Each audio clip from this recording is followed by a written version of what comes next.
Hello les amis, aujourd'hui c'est l'activation de la 64e clé à partir d'aujourd'hui pour 6 jours. C'est la clé avec l'ombre de la confusion, le don de l'imagination et aussi dit de l'illumination. C'est la dernière des clés sur les 64 et c'est donc une clé qui finit un cycle et qui va pousser le cycle de redémarrer à partir de 1. Cette clé a comme clé partenaire la 63e clé qui a pour ombre le doute, pour don la recherche et pour Sidi la vérité. Lorsque cette ombre, la confusion est obscurcie à l'intérieur d'un être humain, il en résulte donc la confusion. La confusion est le grand état de l'ombre humaine. Il balaye notre monde comme une grande couverture, étouffant, déresponsabilisant et filtrant la conscience de masse de la vraie nature de la réalité. Chacune des 64 ombres est née de la tendance de l'esprit humain à s'identifier à tout ce qu'il voit, tout ce qu'il entend, tout ce qu'il ressent. Cette tendance crée une boucle de biofeedback entre les deux polarités de chaque ombre. Dans ce cas, la boucle est générée donc par la 64e ombre de la confusion et son partenaire de programmation, la 63e du doute. À chaque instant, notre pensée reflète la façon dont le corps intérieur se sent, le corps physique. Si notre fréquence globale est faible, nous ressentons généralement une sorte de malaise dans le corps, dans tous les corps, même émotionnel et mental. Ce malaise est généré par la fréquence mondiale dans laquelle nous nous trouvons. Plus nous écoutons notre corps, nous écoutons ce malaise, plus nous nous accordons à ce malaise, sentiment de malaise collectif, enraciné dans la peur. Comme toutes les ombres, cette clé a la nature répressive de son ombre qu'on intériorise. Pour réprimer cette quantité de douleur, nous avons en fait besoin de beaucoup de soutien de la part des autres, aussi ironiquement que ça le puisse paraître. L'ombre, cette nature s'appelle l'imitateur. Ce soutien vient sous la forme d'un statu quo des millions d'autres qui se cachent également de la vérité sur ce que le monde ressent et s'enterrent dans l'activité de la pensée. La nature réactive qu'on projette sur les autres, c'est la nature de confusion. Il y a ceux dont la nature ne peut tout simplement pas gérer les sentiments refoulés. Ce sont des personnes qui ne peuvent tout simplement pas rester en relation sans être abusives.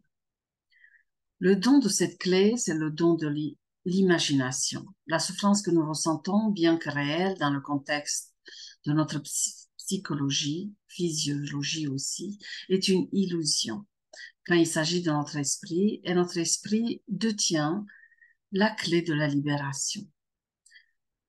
La solution, c'est la méditation qui permet à cette douleur de remonter à la surface de notre conscience afin qu'elle puisse être transmutée et transcendée.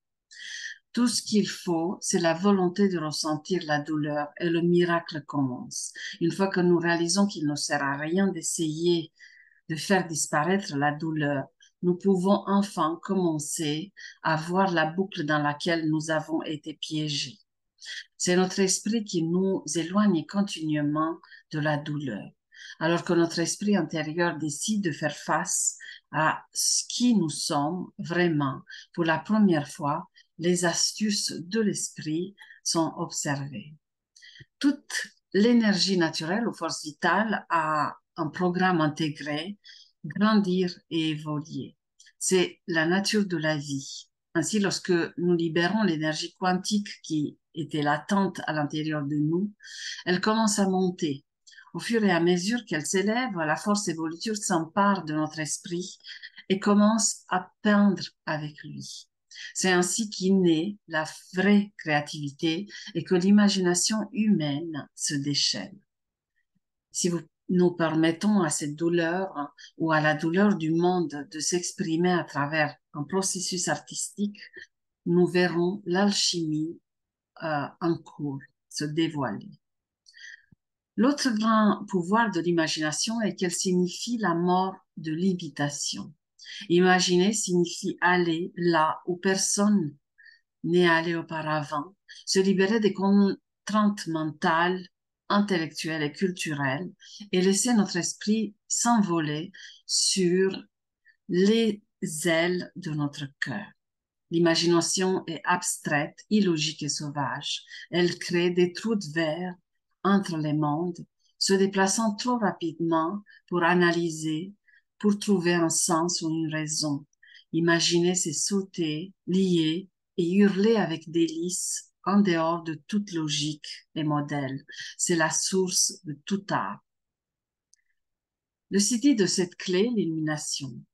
C'est l'illumination, c'est l'imagination, mais sans le moi.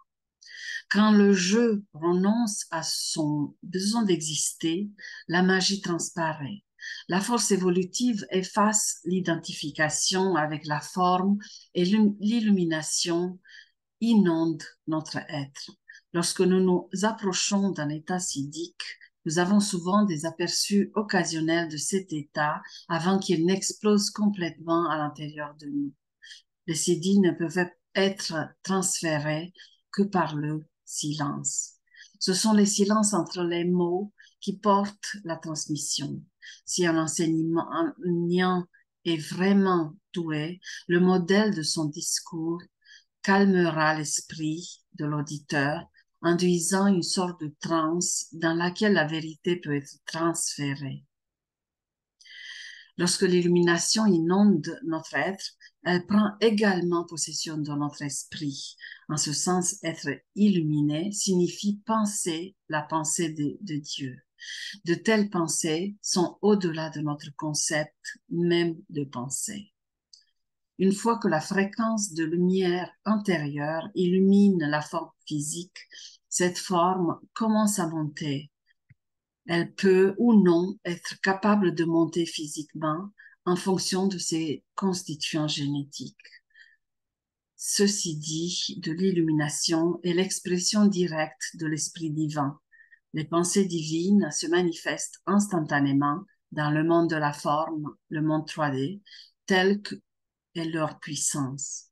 Ainsi, quelqu'un dans l'état siddhique de l'illumination fait directement l'expérience de la création divine. Cette clé, la 64e clé de la confusion, elle se ressent comme un brouillard, en fait, qui vient autour de nous quand le doute, l'ombre de sa clé partenaire, la 63e, apparaît. Les deux sont reliés. Ce sont des ondes collectives qui nous traversent. C'est le doute de tous les humains qui nous traversent. Quand nous avons ces clés dans notre profil, nous sommes branchés au doute. Nous sommes faits pour douter. Nous sommes constitués pour douter, mais de façon collective. Nous avons la clé du doute parce que nous avons ces clés dans notre profil. Nous avons la clé du doute individuel. À chaque fois que vous ressentez cette onde de confusion ou du doute, rappelez-vous que c'est collectif. Laissez l'onde passer. Il y a toujours une action à poser pour aider le collectif.